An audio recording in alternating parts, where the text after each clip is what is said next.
Welcome to the HMO Property Show. By investors, for investors.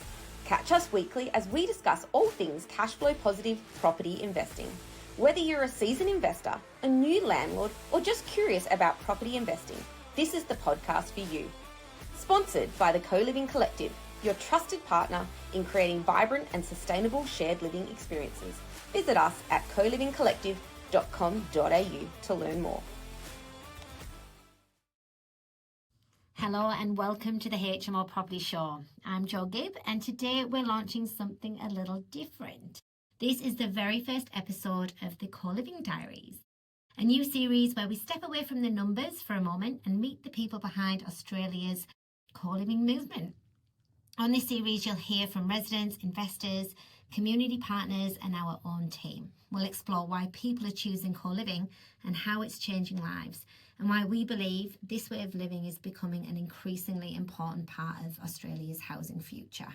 Because while the HMO Property Show focuses on great investments and the numbers, there's always another side to the story, and that's behind every home is a person. Today I couldn't think of a better way to launch the series than by introducing two people who see the stories unfold on a daily basis.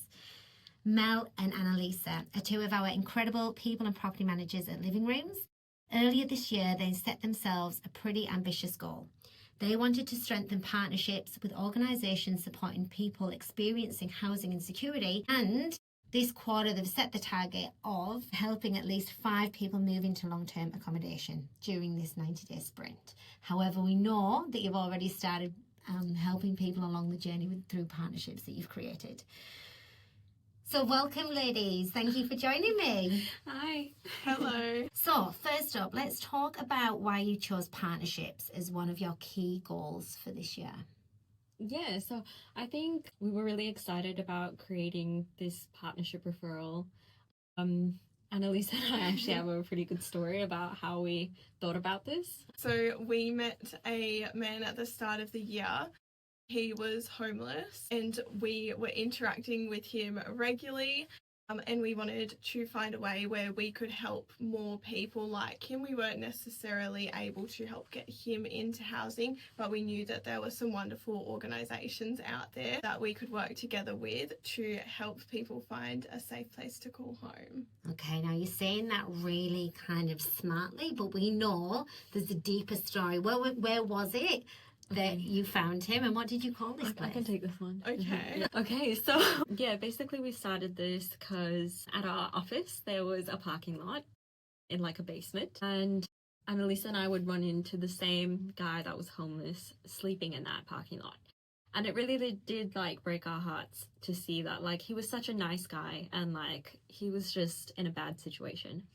So we kind of had a chat amongst ourselves one day walking up to the office and said like, oh, like it's a shame that we can't like help him because, you know, there's so many people that are just in a bad situation that just need some help to get on their feet. And that's when Annalisa and I thought about these partnerships with these organizations that are already established, doing amazing things for people trying to get back on their feet.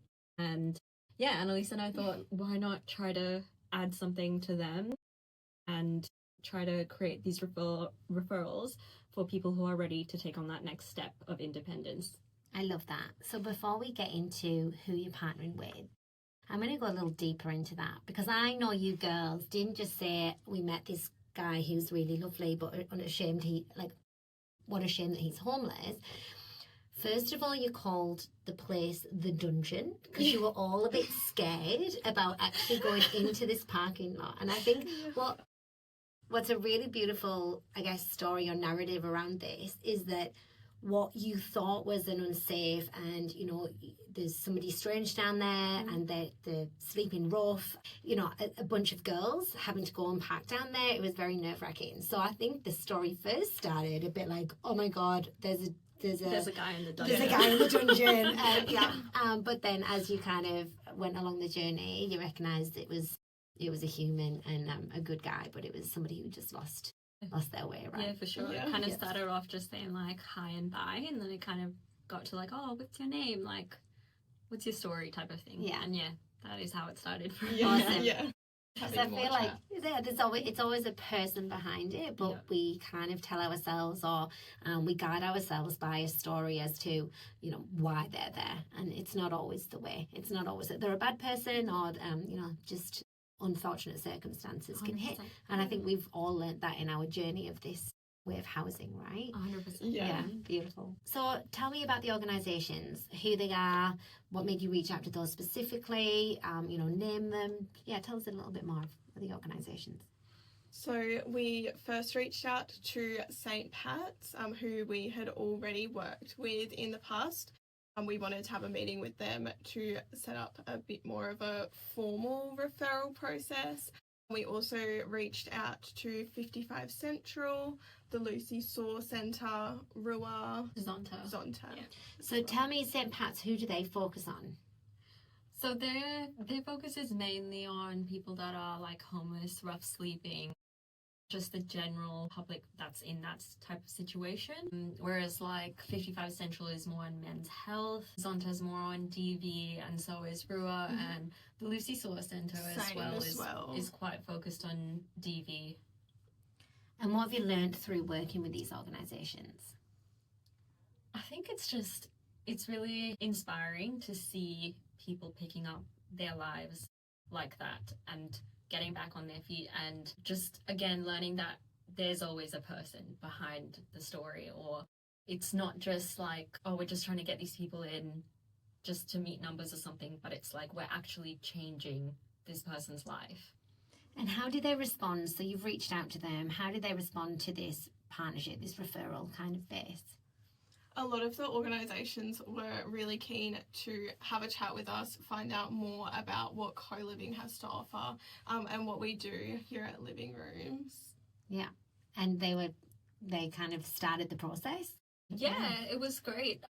I think so. Yeah, it started off with an email to say like, hey, this is what we do, and we've either like worked with you or we're interested in working with you, and this is why we think we'd be good to work with you. And then set up a meeting, and they were really good. Yeah. And I remember at the beginning of the year you had a list of everyone you wanted to contact. Yeah. And then at the next sprint, so for all the listeners, the team get together every 90 days with key priorities that we want to focus on for the next quarter, the next 90 days. So the girls in particular had this focus at the beginning of the year, and they'll reach out to the organisations, they met them, and then the next step was actually housing people who were referred to through those organisations. So what are some of the inspiring stories of the people you've helped? Can you throw any good ones? I know you've housed at least 4 already in this year. Yeah.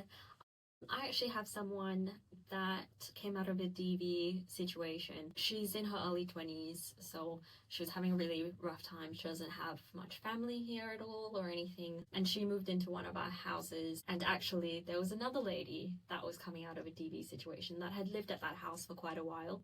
And they were both with Zonta. And they still live there to this day, and they've become friends. And she's grown so much in the time that like I've been working here with her in that house. Like, she loves it there. She has gone on to like do her studies in nursing. She's doing her placements now. She's working, like she's just thriving. Like, so I think that's one of the most like inspirational stories that I have, and I've like watching her go from when I first met her to now is like a massive difference.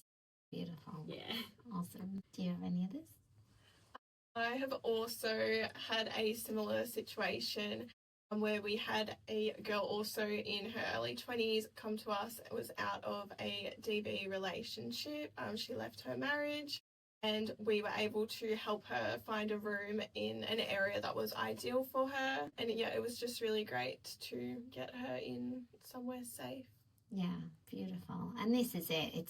It's being able to see people not just come in, but then grow within it, right? There's a lot of people that come from vulnerable spaces, and we're talking in this episode about the partnerships that you've created through, I guess, organisations where people are more vulnerable. And we know that's not all the case for all of the residents in the houses, because we've got a lot of people who don't come from vulnerability. But it's so interesting to see that even if they don't, they've also got room to thrive and grow when they're surrounded by other people in the houses, which is awesome. So what have these experiences meant to you personally? I'll go first. So for this one, like, I thought about this question. Wait, am I supposed to say it? That's okay. Yes, of course. Yeah. They knew the questions beforehand. That's totally fine. Okay. Yeah, so for this one, I really thought about this and what it meant to me personally. So I moved here about 5 years ago, coming from a country that's like very far away, and moving here with like not much experience in renting, and having come out of a situation myself where it was a bit challenging for me to get on my feet. It was really difficult to get into the rental market, and it was scary. Like, I was 19, I was like, I don't know what I'm doing. But I think, like, looking back on it, like, it did like build up a lot of independence and like a lot of confidence in myself. And working here, being able to help people in similar situations, it's like really rewarding to me, because I feel like I needed that. So yeah, the fact that we're able to bring people in and not just find them a safe place to live, but find them community, like, that just means a lot for someone who wanted that so badly as well. Oh, I love that. I love that. And I actually see that with all of the people and property managers that live in rooms, that it's not just about getting someone in, like you're always sharing stories, and you can see that it lights you up. And I know when we have our planning days, there's a lot of focus and chat around that. So it is beautiful. And as a business owner, and knowing that I want to create impact, but knowing the team around us want to do the same thing, yeah, it's beautiful. It's rewarding for me to see myself. Yeah. How about you, Annalisa? For me, I think it means a lot to me because I met my best friend actually when I moved out of home for the very first time at 17 years old. I moved into a share house it was 4 people that I'd never met before, and we just clicked. We're still friends to this day.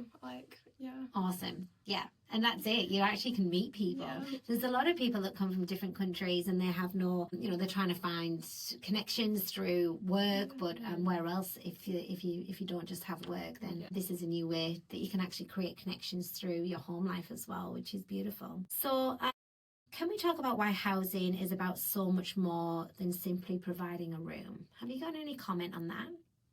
Yeah, I think like it kind of goes off what we were talking about just now. Like, it's not just about somewhere to stay, it's somewhere safe. It's somewhere that you can feel comfortable and just like free to be your authentic self, and just meet people that you can be friends with the rest of your life. And form these new connections with people that you might not have met, if you weren't living in the same home together. Yeah. Awesome. And before we kind of go into any wrap-up questions, and I've got some true or falses that I want to kind of get you through. Yeah. I just want some more insight. So in these partnerships, tell me about the 4 people. Are they all from a similar organisation, or are they all from the different organisations? It's actually really good right now because we have like one from each organisation pretty much. Yeah. So they're all from different organisations, and they're all based at different houses. So I think 2 of them are south. Yeah. One of them is central, and then one north of Beautiful. The river. And what about demographics? Male, female, age ranges? So we have 2 males and 2 females. Yeah. And then the 2 are like, one guy's in his like 20s. Yeah. Another girl, 20s. The other guy is actually in his 40s. I think the other guy is actually in his 40s and I'm gonna say 30. Yeah. So just an age range. Yeah. And what about jobs? Are they working? So I believe that one of them actually moved down from Kalgoorlie, I think, and it was from his work actually that helped him set this up. And then I'm not actually too sure about the other. I know a couple of them I think weren't working currently. But we're looking at, I know one of them in particular was looking at going back into study, and then from there wanting to get into full-time employment. Yeah, beautiful. That's it. We've got quite a range, haven't we? From people who are starting off on Centrelink to people who are working. But and it's good to see, as you say, along that journey, them rebuilding their lives as well, and being able to take on more work as well. So what would you like investors and the wider community to understand about the role that this kind of quality housing can play in changing people's lives? I think having a safe place for someone to call home, where they can, you know, start off on the right foot and really find themselves, is so important. Yeah. I think it's like for investors to know that, you know, this is not just, as you said, like purchasing a property. It's, you're actually giving someone an opportunity to build themselves up. You're giving people an opportunity to make community and make those connections with people. And just if they're first time renters or like whatever situation that they're coming from, that they have somewhere that they can take that next step in their life. I think that's what, like, all investors for our properties, I think they know that they're doing that for their housemates. That, like, I've never met someone who's just like unhappy with this type of housing. Yeah, beautiful. I know, because I actually wonder whether, I think some investors don't even realise the impact that they can actually make through this. Yeah. And I know when we started this journey, we knew there was impact, but we just see more and more as we progress, don't we? And the people that we can touch and help and we're able to support. So I think it is interesting that our investors do understand that they are actually creating good impact and it's a need in the market. Yeah. Awesome. Right, I'm going to go into some true or falses. So let me know if the next statement is true or false. Co-living now exists in more than 65 countries around the world. I'm True. going to say true. Yeah, it is true. Yeah. So purpose-built co-living operators now operate across more than 65 countries, with Europe currently being the largest, followed by Asia Pacific, and it actually spans across 200 cities worldwide. Wow. Yeah. It's not as niche as we think it is. Yeah. All right, true or false? Students make up the majority of people living in co-living. Say that's false, actually. False. Yeah. Yes, it is false. So globally, around 45% of residents are young professionals, while over only 15% are students. Yeah. I think that's like a huge myth buster. Yeah. Because loads of people think students don't. Yeah. That's the thing. That's actually a common question that I get. Like, oh, is it mainly just for students? I'm like, no, not at all. Trust me. You'll find anyone and everyone here. Like, it's fun. I love that. True or false? Community is just as important as affordability when people choose co-living. 100%. Yeah. True. That is true. So operator research found that community and affordability both tied as the top two reasons why people choose co-living. Love that. Yeah, because I think people again just think affordability, Yeah. but there's a lot more to do with that kind of community feel, human connection. Yeah. True or false? More than 90% of well-established co-living operators achieve occupancy above 90%. True. Yeah, it is true.